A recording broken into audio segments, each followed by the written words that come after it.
Si les futurs assassins suivaient cette émission, ils y réfléchiraient à 2 fois avant de passer à l'acte. En effet, depuis une trentaine d'années, toute une batterie de nouvelles technologies est mise au service de la police scientifique. Autopsie, recherche d'empreintes digitales et d'ADN, analyse vocale, reconstitution faciale, microscope électronique, études balistiques et informatiques, identification des matériaux grâce au spectromètre de masse. Ces outils très sophistiqués permettent de voir l'invisible et de comprendre l'inimaginable. Joe Doyle, 39 ans, dirige l'antenne locale d'un syndicat d'employés des services publics américains. Par temps glacial, il était capable de se déshabiller et de donner sa chemise s'il voyait quelqu'un grelotter, même s'il ne connaissait pas la personne.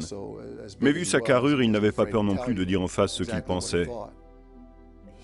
C'était un type bien qui ne laissait pas indifférent.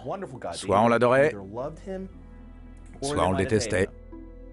Joe et son épouse, Katie, sont mariés depuis près de 8 ans.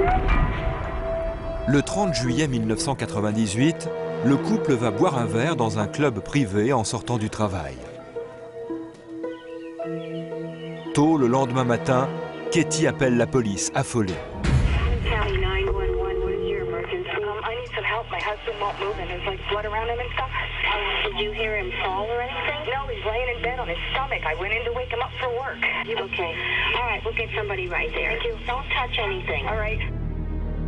Joe Doyle a été abattu à bout portant. Un meurtre aux allures de règlement de compte. Lorsqu'on retrouve un cadavre avec 4 balles en pleine tête, la première question qui vient à l'esprit, c'est de savoir si la victime avait des ennemis, parce qu'évidemment, un tel crime n'est pas l'œuvre d'un ami. Aucune trace d'effraction n'est relevée sur la porte d'entrée. Par terre, la pince à billets de Joe est retrouvée vide. D'après Katie, elle contenait plus de 1 000 €. Dans ce type d'affaire, le premier suspect est toujours le veuf ou la veuve de la victime. Les mains de Katie seront analysées afin d'y déceler d'éventuelles traces de poudre dont la présence signifierait qu'elle a tiré. Le test se révélera négatif. Katie déclare à la police qu'elle et son époux sont rentrés chez eux après être allés dans un bar aux alentours de 20h30, qu'ils ont dîné et sont allés se coucher. Vers minuit, Katie aurait quitté le lit conjugal pour finir la nuit dans une chambre contiguë. Joe ronflait extrêmement fort. Elle n'en pouvait plus. Elle est restée allongée à ses côtés pendant environ 1 heure en essayant de trouver le sommeil. Mais elle a fini par craquer. Alors elle est partie dans la chambre d'à côté. En allant réveiller son mari le lendemain matin, Katie le trouve mort sous les couvertures. Katie est formelle, elle n'a entendu aucun coup de feu et tous ses voisins, sans exception, feront la même déclaration. Ce que je trouve particulièrement bizarre dans cette affaire, c'est que personne n'a entendu les coups de feu. Personne. Nous n'avions aucun élément sérieux suggérant que quelqu'un avait entendu des tirs cette nuit-là. Il est possible que le tireur ait utilisé un silencieux, peut-être un silencieux de professionnel intégré à l'arme. En remarquant la quantité de poussière au domicile des Doyle, la police se demande si elle ne tient pas là un moyen efficace de remonter jusqu'au meurtrier et de le confondre. Lorsqu'un meurtre se produit au sein d'un couple, l'attention de la police se porte en priorité sur le conjoint de la victime. En effet, des statistiques établissent qu'aux États-Unis, 56% des personnes interrogées disent connaître quelqu'un dans leur entourage qui a été impliqué dans une affaire de violence domestique. Pour autant, dans le cas qui nous intéresse, les membres de la famille et les amis de Joe Doyle s'accordent à penser que le couple était uni et qu'il faisait des projets d'avenir. La maison est en cours d'agrandissement et les projets ne manquent pas. Katie a affirmé à la police que Joe était l'homme de sa vie, qu'elle l'aimait plus que tout, qu'il filait le parfait amour, qu'ils avaient eu des relations sexuelles la nuit précédant le meurtre.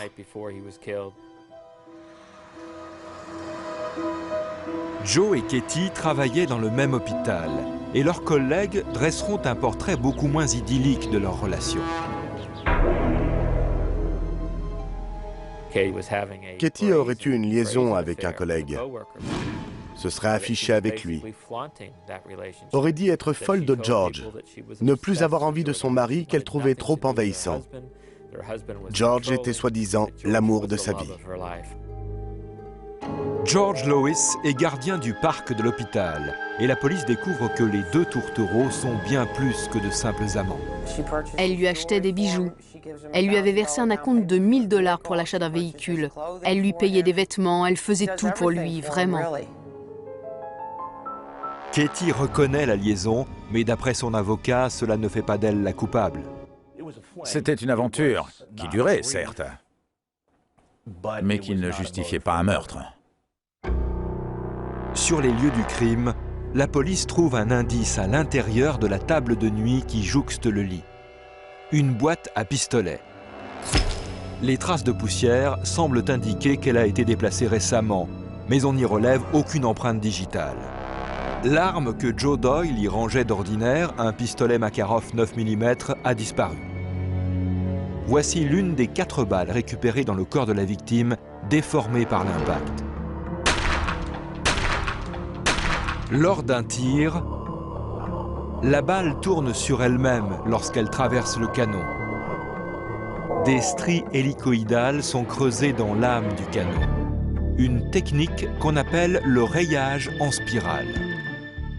Ces rainures mettent le projectile en rotation autour de son axe longitudinal et lui procurent une stabilité aérodynamique en vol. Les stries creusées à l'intérieur du canon sont les rayures, et les espaces entre ces rayures, les pas de rayures. Chaque arme possède des caractéristiques balistiques uniques, propres à sa marque. Les enquêteurs veulent déterminer si cette balle provient d'un pistolet semblable à celui de Joe Doyle. À l'aide d'un microscope de comparaison, la police scientifique va comparer la balle prélevée sur la victime à un projectile tiré d'un pistolet Makarov. Sur le Makarov, on a 4 pas de rayures avec un rayage à droite. Ce n'est pas si courant de trouver des armes à feu qui présentent ces caractéristiques. Les résultats sont sans appel. Joe a bien été abattu avec un pistolet 9 mm du même modèle que celui qu'il possédait et qui a disparu. Puisque les balles tirées correspondaient parfaitement à ce modèle d'arme, ils tenaient la preuve balistique. Et ils sont partis là-dessus. Côté défense, nous avons établi qu'il y avait au moins 3000 autres pistolets de la même marque et du même modèle en circulation, rien que dans notre État, et environ 14 000 dans tout le pays. La police s'intéresse alors aux relations syndicales de Joe. Des membres du syndicat venaient d'organiser une grève, et la victime était impliquée dans certaines activités relatives à ce mouvement de grogne. Les grévistes mécontents sont des employés du service public. Joe est chargé d'une mission délicate, récupérer les véhicules dérobés par les grévistes et appartenant à l'État. Pendant une manifestation, il arrive que les choses dégénèrent, que les esprits s'échauffent. Peut-être y avait-il eu des affrontements entre certains des grévistes dont on saisissait la voiture. Joe était un peu perçu comme un tyran. Il devait confisquer les véhicules. C'était chaud, vous savez. Des échauffourées ont éclaté. Le scénario classique, en somme. Joe Doyle a-t-il été victime d'une exécution perpétrée par la mafia dans le but de contrôler le syndicat qu'il dirigeait? La pratique est malheureusement courante aux États-Unis. La mainmise sur un syndicat est généralement obtenue par l'intimidation et la violence, et afin de détourner des bénéfices, de maîtriser dans certains cas la gestion des caisses de retraite, et de posséder un moyen de pression par l'organisation ou la répression des grèves. Les organisations mafieuses n'hésitent pas à employer les grands moyens. La figure la plus célèbre de cette collusion fut sans doute Jimmy Hoffa, le puissant président du syndicat des camionneurs. Il accrut son influence par le racket, le chantage, le meurtre, et fut l'une des principales cibles de Robert Kennedy, alors ministre de la Justice, avant d'être assassiné à son tour en 1975 dans des conditions jamais élucidées. Parallèlement, Katie confie aux enquêteurs que son mari était investi dans une organisation caritative qui fait venir des enfants d'Irlande du Nord aux États-Unis pour y passer les vacances d'été. On a affaire à un homme qui a voyagé à l'étranger, dans une région du monde particulièrement chaude, théâtre d'actes terroristes et de conflits. Quiconque est doté d'un peu de bon sens explorerait cette piste pour essayer d'y trouver un éventuel lien. Le fait qu'il ait été abattu dans son lit, très probablement pendant la nuit, dans son sommeil, et que personne n'ait manifestement entendu de coup de feu a conduit les gens à penser que le tireur avait peut-être utilisé un silencieux et qu'il s'agissait d'une exécution sommaire. Exécution qui aurait été la conséquence directe de ses liens avec l'IRA. Soucieuse de ne négliger aucune piste, la police va enquêter sur ses activités syndicales au cours des dernières années et se pencher sur son implication dans une organisation caritative en Irlande du Nord. Mais elle ne trouvera personne qui en veuille à Doyle au point de vouloir le supprimer. Elle se tournera alors vers sa femme, Katie, et son amant, George Lewis. En enquêtant sur son passé, on découvre que Katie a des antécédents de toxicomanie qui lui ont valu des démêlés financiers. Joe était intransigeant avec elle. Katie avait souffert de toxicomanie quelques années auparavant. Joe en a été témoin. Il ne lui faisait plus confiance, il ne lui faisait pas confiance avec l'argent. La vie conjugale est faite de hauts et de bas. Comme tout le monde, le couple traversait des périodes de crise. Alors on va passer la vie de l'épouse au crible et tout décortiquer, en essayant de dénicher tous les ragots possibles et imaginables. Son amant, George Lewis, a un alibi pour la nuit du meurtre de Joe Doyle. George était ce qu'on appelle un coureur de jupons. Apparemment, Katie n'était pas sa seule conquête. Et ce soir-là, il était accompagné de l'une de ses prétendantes. Il était couvert par deux alibis. Le premier, qui le met hors de cause pour le début de soirée, est pourvu par l'autre femme avec laquelle il avait une liaison. Le second lui est fourni par sa femme avec qui il a passé le reste de la nuit. Katie Doyle, elle, déclare avoir eu des relations sexuelles avec son époux cette nuit-là et être partie se coucher dans une chambre contiguë à cause des ronflements de Joe. La porte est alors fermée, la climatisation en marche, et elle prétend n'avoir jamais entendu les tirs. La tête de son lit reposait contre le mur. Or, le mur en question est celui qui sépare sa chambre de celle où dort la victime. Ils sont donc extrêmement proches l'un de l'autre. Il s'agit de quelques mètres seulement. 4,50 m exactement, séparés par une cloison d'une douzaine de centimètres et une penderie. Les enquêteurs font appel au docteur Harry Olin, expert en analyse acoustique, afin de vérifier les déclarations de Katie. Sur un stand de tir, Olin décharge un pistolet Makarov 9 mm et enregistre l'intensité sonore des tirs. Lorsqu'on tire une balle, on fait exploser la charge de poudre d'une cartouche dans un canon. L'explosion est fulgurante. La balle sortant du canon très rapidement, le signal acoustique qui émane du canon lorsque la balle en sort est lui aussi très bref. L'intensité sonore générée par le Makarov se situe entre 118 et 120 décibels. On pourrait comparer ça au bruit d'une moto, d'un gros bus qui passerait tout près, d'une tondeuse électrique ou d'une tronçonneuse, des choses comme ça. Mais le bruit produit par une arme à feu est de courte durée. Katie l'aurait-elle entendu? Pour le savoir, Olin va en faire l'expérience chez lui, dans 2 chambres contiguës. Il va placer l'enregistrement qu'il a réalisé du pistolet Makarov dans une chambre et un sonomètre dans l'autre. Avec un coup de feu de 118 décibels, 60% de l'intensité acoustique, soit 70 décibels, atteignent l'autre chambre. Un tel bruit pendant votre sommeil vous réveille forcément. Les médecins légistes relèvent une autre incohérence dans le récit de Katie. Katie a déclaré avoir quitté la chambre conjugale aux alentours de minuit et avoir trouvé son époux sans vie à 6 h du matin. Mais une autopsie met en évidence des traces d'alcool dans l'estomac de Joe. Or, s'il avait été tué après minuit, il aurait entièrement éliminé l'alcool consommé au bar. Le médecin légiste situe l'heure du décès plutôt vers 22 heures. Ceci expliquerait pourquoi les voisins n'ont pas entendu les coups de feu. Le bruit ambiant des télévisions, des postes de radio et des chaînes stéréo à cette heure de la soirée aurait très bien pu les étouffer. Les enquêteurs veulent également analyser la chemise de nuit de Katie, retrouvée par terre à côté du corps de la victime. Lors de la mise à feu, l'amorce enflamme la poudre contenue dans la munition, ce qui provoque une petite explosion qui à son tour propulse la balle.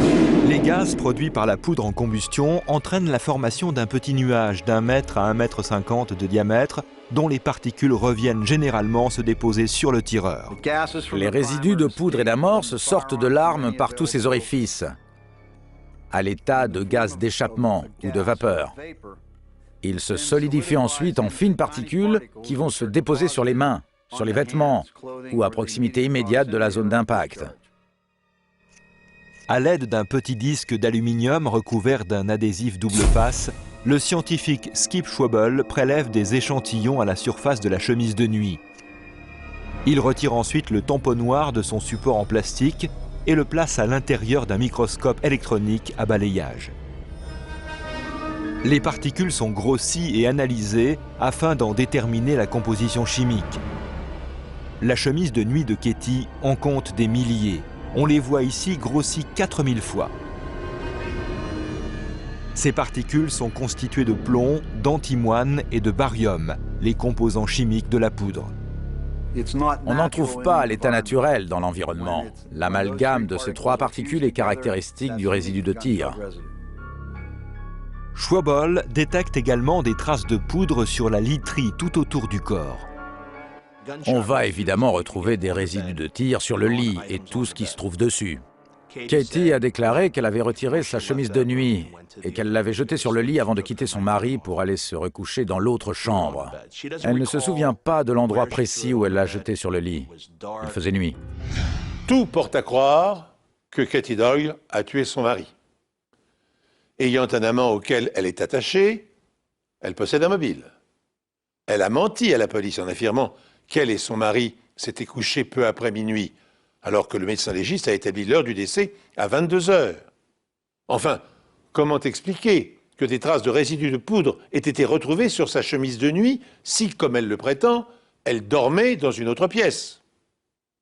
Pour autant, ces indices ne constituent pas encore des preuves médico-légales permettant à un procureur d'étayer son accusation devant un tribunal.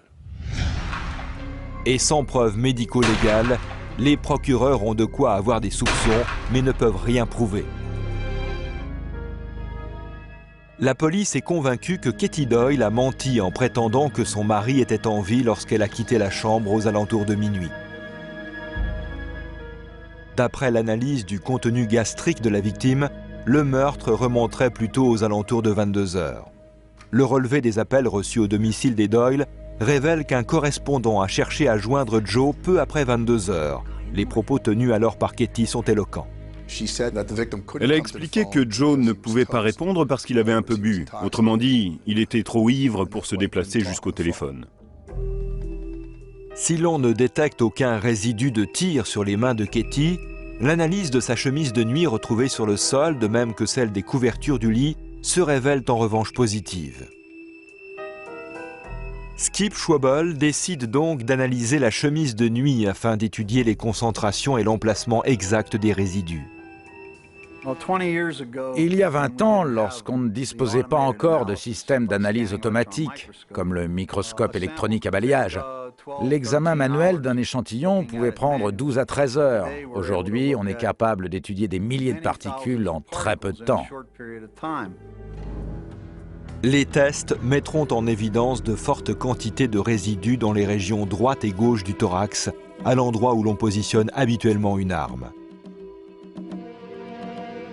La police tient là une pièce à conviction capitale. C'est cette chemise de nuit qui m'a permis de procéder à l'arrestation de l'épouse de la victime pour le meurtre de son mari. Les procureurs croient connaître le mobile du meurtre. Elle était dingue de ce type.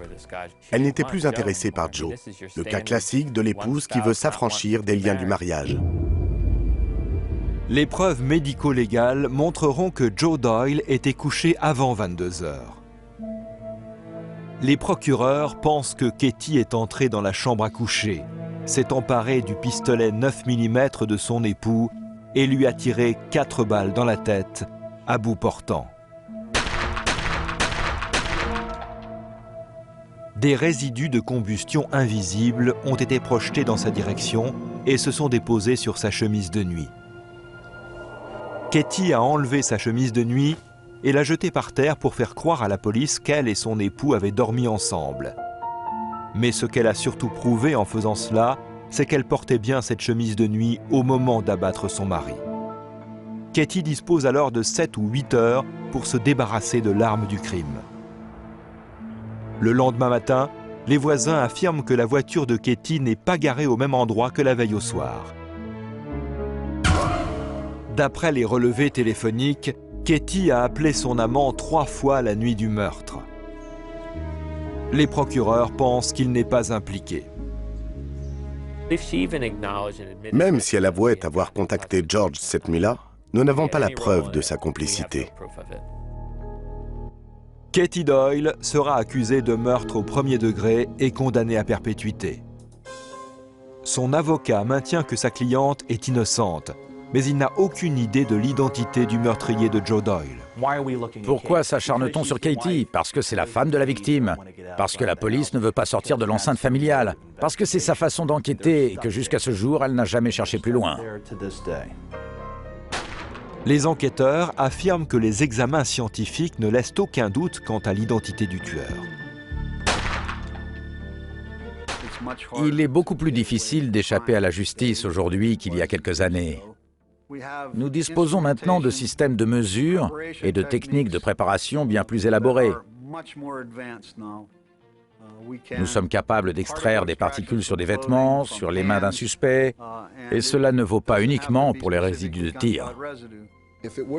Sans Skip Schwebel et son travail d'analyse des microparticules prélevées sur la chemise de nuit qu'elle portait la nuit où les faits ont été commis, nous n'aurions certainement jamais eu suffisamment d'informations pour procéder à une arrestation et encore moins obtenir une condamnation. Je préfère me fier à la science qu'aux hommes. La science, surtout lorsqu'on arrive à faire converger différentes mesures scientifiques vers le même suspect, est toujours capitale dans une procédure d'inculpation. Dans le fond, l'affaire est banale. Terriblement banale. Une femme se débarrasse d'un mari devenu encombrant dans l'espoir de refaire sa vie avec son amant. Bien sûr, me direz-vous, dans ce cas, le divorce offre une alternative moins radicale que de décharger un pistolet dans le crâne de son conjoint. C'est néanmoins la solution qu'a choisie Katie Doyle en laissant planer un doute sur une éventuelle exécution mafieuse. Malheureusement pour elle, les expertises de 4 spécialistes ont ruiné ses plans. Grâce à l'analyse balistique, il a été prouvé que le pistolet Makarov retrouvé à son domicile était celui utilisé pour tuer son mari. Le niveau sonore des coups de feu tirés dans la chambre conjugale ne pouvait pas ne pas la réveiller puisqu'il correspondait à celui du passage d'un train roulant à 80 km/h. Le contenu de l'estomac de son mari prouvait que sa mort était survenue à une heure où les voisins regardaient la télévision et non après minuit. Le bruit des détonations pouvait donc facilement se confondre avec celle de séries policières. Enfin, la meurtrière ignorait sans doute que les microparticules de poudre qui s'étaient déposées sur sa chemise de nuit seraient décelables à l'aide d'un microscope électronique à balayage. Comme je le disais en préambule de cette émission, pour le plus grand bien de la justice, les techniques médico-légales offrent aujourd'hui peu de possibilités aux criminels d'échapper à la vigilance des enquêteurs.